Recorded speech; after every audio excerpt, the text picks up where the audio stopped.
इसके लिए करना क्या पड़ेगा? भगवान ने अंगद को बुलाया, तुम मेरे पास आओ। क्या? जाओ रावण को समझा दो, रावण को समझा दो। अंगद जी ने कहा मैं क्या समझाऊंगा? भगवान राम ने कहा कि इतना कह दो उससे कि मेरी पत्नी वापस कर दे और जितनी देव यक्ष कन्याएं हैं उनको सम्मान पूर्वक लौटा दे, वो आइंदा ऐसी गलती ना करे।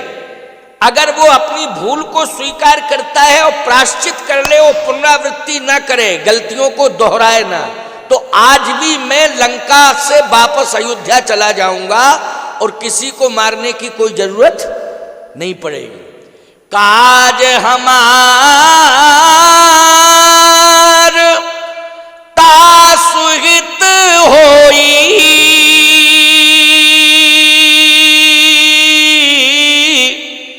तो रिपुसन करहो बत कही सोई। यदि हमारा काम बन जाए, अच्छा हमारा काम का मतलब राम जी यही करे केवल सीता जी को वापस कर दे रावण, बस इतने में काम बन जाएगा? नहीं नहीं नहीं। जिस तरह से वो नारी के ऊपर कुदृष्टि डालता है, बस वो कुदृष्टि ना डाले किसी नारी के ऊपर, किसी की संपत्ति के ऊपर कुदृष्टि ना डाले, बहन बेटियों के ऊपर कुदृष्टि ना डाले, यज्ञ आदि के ऊपर उसको कुदृष्टि ना डाले, गौशालाओं के ऊपर कुदृष्टि ना डाले। ये कुदृष्टि उसकी समाप्त हो जाए तो आज भी मैं लंका को स्वतंत्र कर दूंगा और ऐसा वैसा राजा नहीं रहेगा रावण, हर काल में उसका अस्तित्व रहेगा अगर वो दृष्टिकोण कुदृष्टिपूर्ण व्यवहार बदल दे। अंगद जी ने कहा महाराज ये संभव है क्या? भगवान ने कहा देखो संभव है या नहीं है पहले प्रयास तो करना चाहिए, बातचीत तो करो जाके। अंगद जी ने कहा कि आप कह रहे हैं तो मैं जा रहा हूं, मुझे तो नहीं लगता है कि वो अपने इस कुदृष्टिपूर्ण व्यवहार को बदल दे, दुर्व्यवहार को बदल दे, अपनी दौर्बल्य मानसिकता को बदल दे, मुझे तो नहीं लगता है। भगवान ने कहा लगता नहीं है लेकिन एक बार प्रयास करना चाहिए, मैं कह रहा हूं कि जाओ। अंगद जी गए। अंगद जी ने ईमानदारी से बताओ समझाने की कोशिश की, लेकिन रावण ने पलटवार किया। तो जानते हो अंगद से क्या कहा? अंगद तू मुझे समझाने के लिए आया है, अरे मैं तुझे समझा रहा हूं, तू किसके चक्कर में पड़ गया? अंगद जी ने कहा कि तुम्हें मालूम नहीं है कि मैं किसके चक्कर में पड़ गया हूं? कहे तुम राम के चक्कर में पड़ गए हो। अंगद जी ने कहा पहले ये बताओ कि तुम अपने से बड़ा बलवान किसे मानते हो? रावण बोला कि मैं अपने से बड़ा बलवान खरदूषण मौसम बलवंता, मुझसे बड़ा बलवान खरदूषण।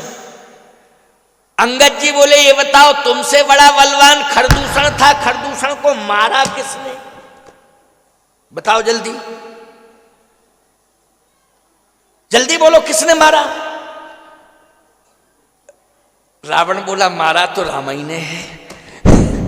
अच्छा बोलो किसने मारा खरदूषण को? राम ने। अंगद ने कहा कि मेरे पिताजी का नाम जानते आप? हां बाली का बेटा है तू। 6 महीने तक किसकी अंडर कस्टडी में रहे आप? ये बताओ।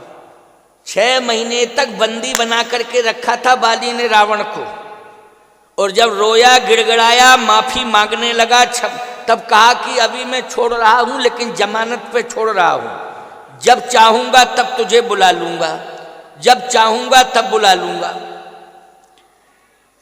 अंगद ने कहा कि मालूम 6 महीने तक जिनकी अंडर कस्टडी में आप रहे, मैं उनका बेटा हूं, लेकिन उनको किसने मारा था ये बताइए? उनको किसने मारा था? बाली को किसने मारा बोलो जल्दी? हाँ अब समझ में आ गई बात। बाली को भी राम ने मारा। अंगद ने कहा बताइए बाली को किसने मारा? मेरे पिता को। कहे राम ने। तो कहा जब राम जी ने मेरे पिता को मारा, राम जी ने खरदूषण को मारा, ये सब आपसे ज्यादा बलवान हैं, तो आप ये नहीं समझते हो कि राम कितने बड़े बलवान हैं? आप क्या बिगाड़ पाओगे राम का? क्या बिगाड़ पाओगे राम का? और यदि आप ये कहते हो कि किसके चक्कर में पड़ गए हो, राम के चक्कर में, तो जो आपसे बड़ा बलवान था मेरा पिता, उस पिता ने मरने के पहले मेरा हाथ राम के हाथ में पकड़ाया। अगर आप इतने प्रभावशाली थे तो मेरा पिता मेरा हाथ आपके हाथ में भी तो पकड़ा सकता था। क्यों भाई? पकड़ा सकता था कि नहीं कि मैं तो मर ही रहा हूं? या नहीं पकड़ा पाते तो मेरा पिता ये कह देता कि बेटा मैं तो मर रहा हूं लेकिन बदला लेने के लिए अब तुम रावण से दोस्ती करना, तो इनको सबक सिखाना, क्योंकि इन्होंने मुझे मारा। रावण से दोस्ती करना, रावण से जाकर के मिल जाना और इनके विरोध में, इनके खिलाफ आवाज उठाना। लेकिन आपको मालूम है कि उस समय मेरे पिता ने क्या किया था? आप नहीं थे लेकिन मैं देख रहा था, प्रार्थना कर रहा था मेरा पिता। ये अस्तित्व है वो राम का, आज मैं सुनाने के लिए आया हूं। तुमने नहीं सुना है, वो दृश्य देखा नहीं है। राम का कितना बड़ा अस्तित्व है कि मेरा पिता इतना बड़ा बलवान 6 महीने तक आपको बंधक बनाए रखे रहा, लेकिन वही पिता हाथ जोड़ करके प्रार्थना कर रहा था, अब नाथ कर करुणा बिलोको, देव यही बर मांग हो, जही जोनी जन्महु कर्म बसता, राम जी पद अनुरागी हो, जही जोनी जन्महु कर्म बसता, राम जी पद अनुरागी हो, यह तनय मम समु विनय बल, कल्याण प्रद प्रभु लीजिए, गही बाहे सुर नर नाहि आपन, दास अंगद कीजिए। हे प्रभु, ये मेरा बेटा है अंगद, इसको आप अपना दास बना लीजिए। आंखों में आंसू भर के रोते रोते रोते रोते मेरा हाथ पकड़ाया और कहा कि बेटा राम जी की दासता स्वीकार करो, ये परब्रह्म परमात्मा हैं, इनकी दासता स्वीकार करो। अगर तुम इनके चरणों से जुड़े रहोगे तो जिंदगी भर तुम्हारा आचरण श्रेष्ठ रहेगा, आचरण श्रेष्ठ रहेगा। जो राम के चरण से जुड़ जाता है उसका आचरण श्रेष्ठ हो जाता है। हो जाता है कि नहीं? इसलिए राम के चरण से सदा जुड़े रहो, आचरण श्रेष्ठ रहेगा। अंगद ने कहा यदि बात समझ में आ रही हो तो ऐस करो, नहीं नो करो। बात समझ में आ रही हो तो रावण हंसते हुए कहता क्या है, अंगद तुम्हारा पिता मरते समय पागल हो गया था। भाई बेवकूफ लोग तो ऐसे ही बोलते हैं ना, तुम्हारा पिता मरते समय पागल हो गया था, उसका दिमाग संतुलन नहीं था, उसने संतुलन खो दिया है। लेकिन मैं बताऊं राम कौन है? तुम्हारा पिता कहता है राम अखिल ब्रह्मांड नायक है, वो परात्पर परब्रह्म है, लेकिन मैं बता रहा हूं अंगद राम कौन है। अंगद जी ने कहा अच्छा तुम ही बता दो राम कौन है।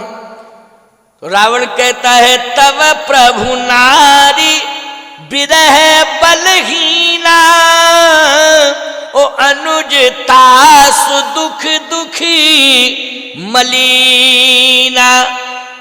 रावण कहता है वो नारी के विरह में विरही है, दुखी है, रो रहा है और बलहीन है। अगर बलवान होता तो बोलो अपनी पत्नी को लंका से ले जाता कि नहीं ले जाता, लेकिन बलहीन है इसलिए आ नहीं पा रहा है, रो रहा है, वो तुझे भेज रहा है।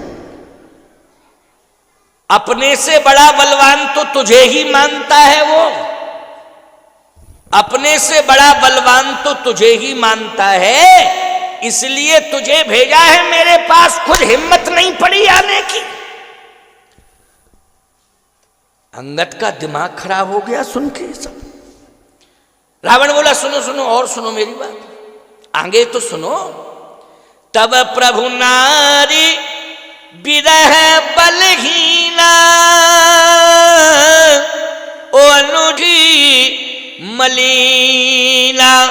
और एक बात बताएं, अंगद जी ने कहा और बताओ।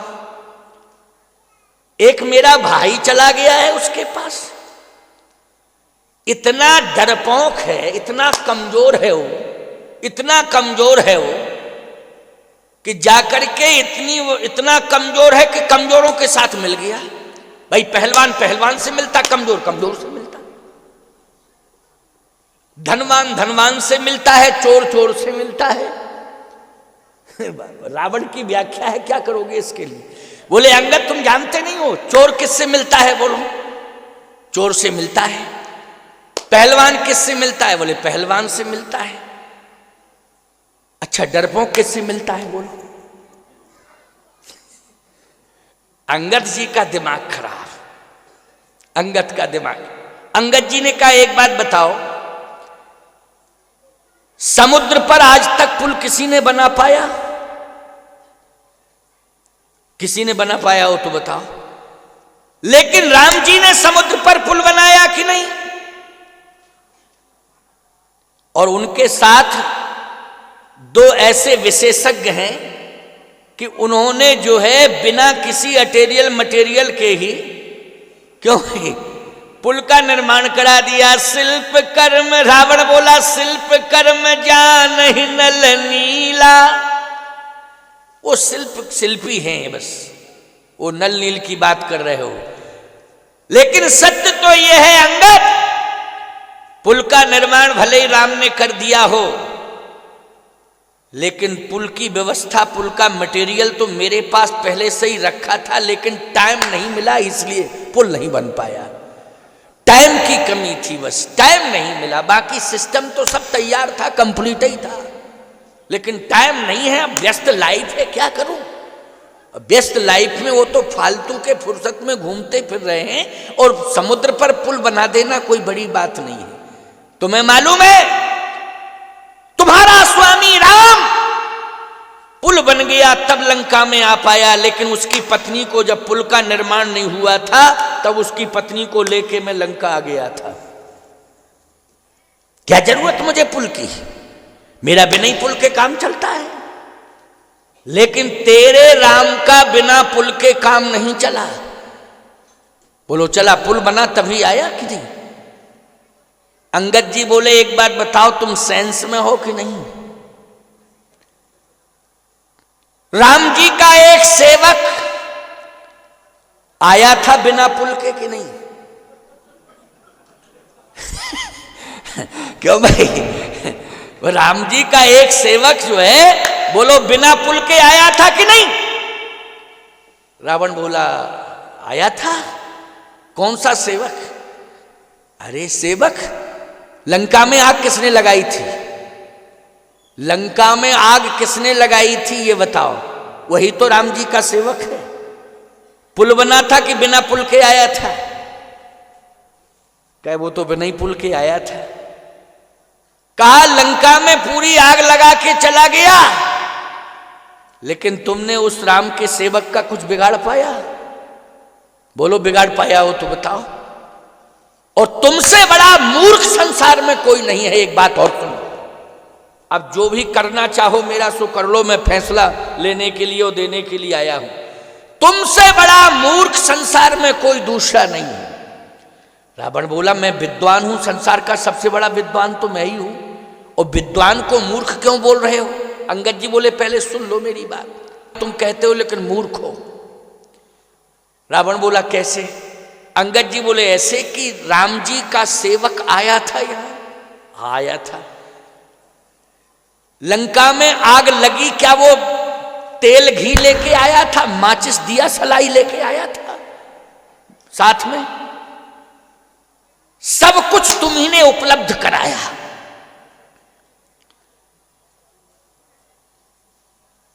तुमने ही घी दिया, तुमने ही तेल दिया,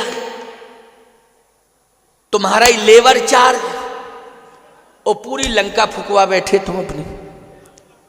कुछ भी नहीं लाया था भारत से। बोलो लाए थे हनुमान जी, कुछ लेके गए थे क्या? लेकिन पूरा का पूरा सिस्टम, नगर जलवाने का, पूरी लंका जलवाने का सिस्टम तैयार रावण ने करके दिया। हनुमान जी बोले तुमसे बड़ा मूर्ख, अंगद जी बोले तुमसे बड़ा मूर्ख कौन हो सकता है कि पूरा अपनी लंका ही, अपना नगर ही जलवाने का इंतजाम तुमने कर दिया। इसलिए लगता है कि तुमसे बड़ा अज्ञानी इस संसार में कोई दूसरा नहीं है। लेकिन मेरी बात मानो तो अभी कुछ बिगड़ा नहीं है। क्या?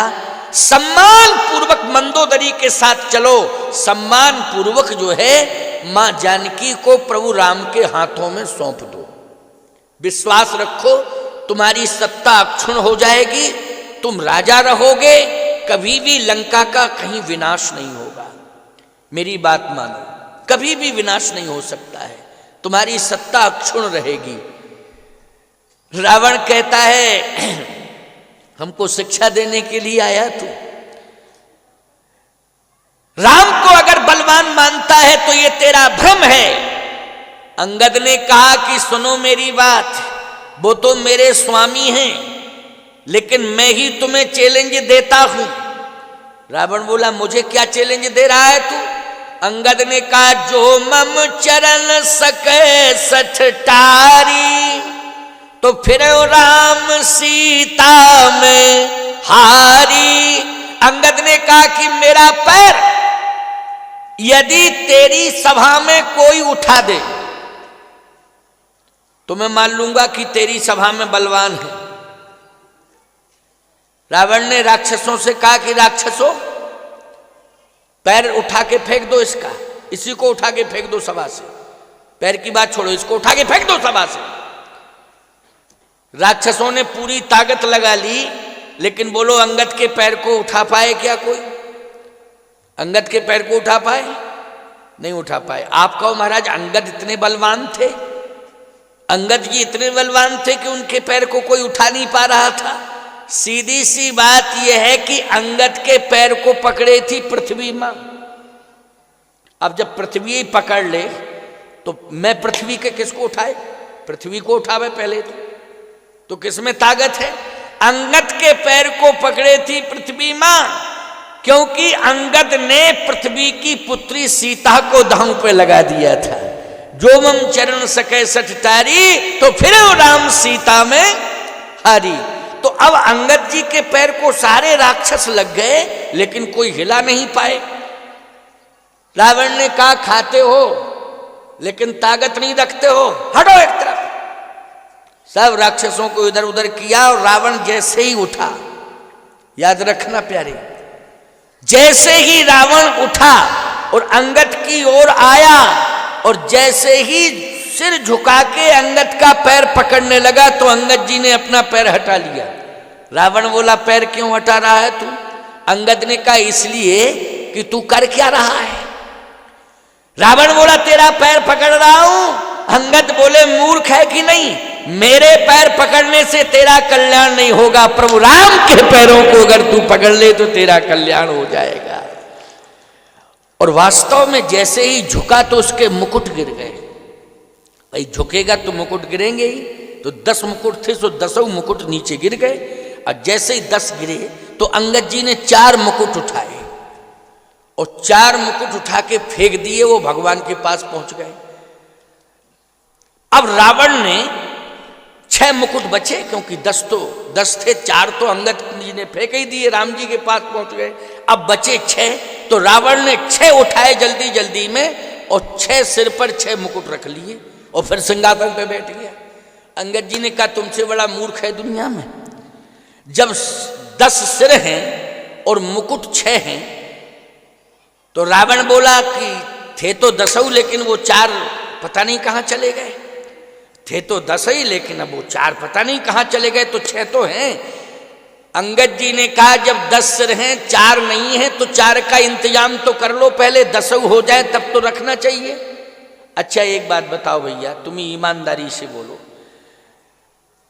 कोई नाई हो और नाई जो है आप कहो नाई से कि हमारी शेविंग कर दो, चलो वो शेविंग करना शुरू करे। अब जब करे तो एक तरफ की दाढ़ी एक तरफ बना दे और दूसरी तरफ जो है कोई कंडीशन नाई के सामने ऐसी आ जाए कि इधर उधर अगर वो हो जाता है तो आप क्या आधा ही शेविंग करा के चले जाओगे घर अपने? आप इंतजार करोगे कि नहीं करोगे? और ये कहोगे कि भैया ये टाइम तो दे दो कि कितनी देर बाद आओगे, और आप आओगे कि नहीं आ पाओगे? अगर नहीं आ पाओगे तो हम जाने नहीं देंगे, कंप्लीट करके जाओ मेरा। और अगर कोई बहुत इमरजेंसी है, 10-5 मिनट की बात है, तो हम बैठे हैं इंतजार कर रहे हैं, कोई दिक्कत नहीं। ऐसे नाई 10-5 लोगों को बैठाल देते हैं, किसी के पाउडर लगा देंगे, किसी के कपड़ा लपेट देंगे, किसी के, क्यों भाई? और ऐसी कंडीशन में छोड़ देते हैं कि वो जा नहीं सकता बेचारा, है ना, और वो अपना काम करता रहता है नाई। तो अंगद जी ने कहा कि एक बात बताओ, जब 4 मुकुट नहीं है तो 6 रखने की क्या जरूरत थी?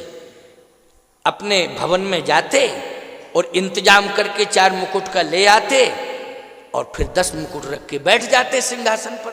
रावण बोला तुम मूर्ख हो, बहुमत का जमाना है, 4 ही तो गए, 6 तो है, बहुमत तो मेरे साथ है।